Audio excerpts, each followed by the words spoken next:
He's got the whole world in his hand. Let's take a quick look together at what happened last week in the world. The European Parliament is busy these days with selecting the members of the new European Commission, and this is definitely a topic for prayer as these leaders will have a lot of power.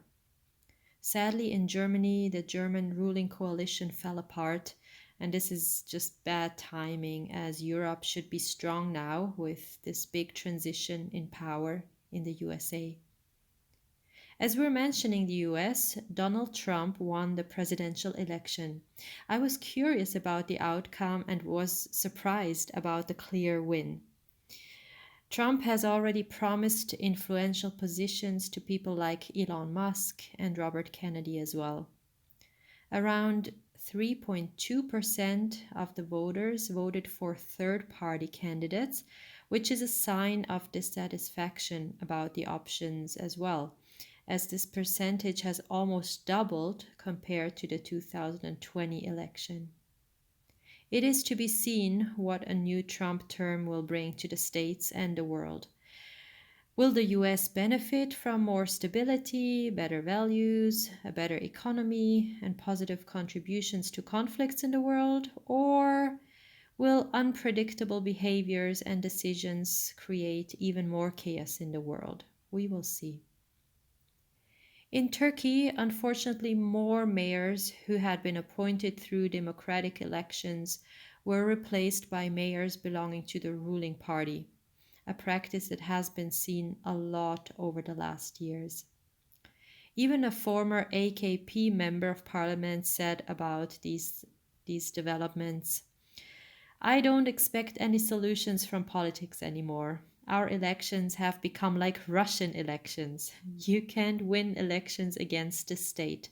I'm leaving politics completely, and from now on, my life will be about literature and history, and also my beloved animals. The rest is in the hands of Allah. Another interesting event this week was when European star football coach Mourinho, who is currently the coach of Turkish club Fenerbahce, went on a rant about Turkish football, complaining that there's a lot of manipulation by referees and in football games in general. He said that people had warned him of the state of Turkish football before taking on the job, but that they had only told him half of the truth. This quote reminded me of the story of the Queen of Sheba in the Bible, where she said to King Solomon during her visit, the report I heard in my own country about your achievements and your wisdom is true, but I did not believe these things until I came and saw with my own eyes. Indeed, not even half was told me. In wisdom and wealth, you have far exceeded the report I heard. How nice when people are pleasantly surprised and when our character and achievements exceed our reputation.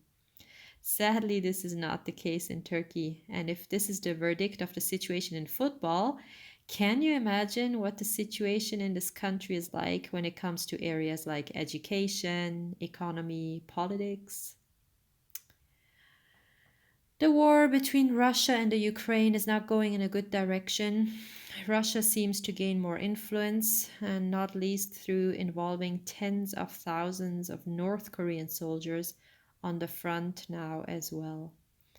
A team from my church just visited the Ukraine last week to offer relief and encourage our partners there. They came back with the hard news that young men in the Ukraine are now commonly abducted by police on the streets to be drafted for the military. At the same time, we see Russia trying to influence politics in more countries in the region like Georgia, Moldova, and others. In Moldova, this week, President Maya Sandu, who wants Moldova to move closer towards Europe, won the elections. And last but not least, a look to Israel is always important to see the signs of the time. As Jesus said in Matthew 16, verse 3, you know how to interpret the appearance of the sky, but you cannot interpret the signs of the times. So Israel is a good compass for us to know how far we are on the world clock. Israel passed a law this week that will end cooperation with the UNRWA, the UN organization who was mainly responsible for relief, education, and many other areas in the Palestinian areas, but some of whose staff has also been linked with the terrorist attacks of October 7th. Because of different viewpoints and approaches, Israeli Prime Minister Netanyahu also dismissed the Minister of Defense, Yoav Gallant. Then, this weekend, as European countries commemorated the Night of Broken Glass, which refers to violent pogroms against Jews in November 1938, mobs of mainly Arab youths attacked Israeli football fans who had come to Amsterdam for a match. It must have been so bad that Israel sent planes the next day to evacuate its citizens. I remember being in Amsterdam about a year ago and being shocked when I got out of the main train station. There was a pro Palestinian protest just happening there with people shouting, Intifada! Intifada! I was wondering if Dutch police didn't know what that meant. And yeah, now sadly we see the results of wrong tolerance like that.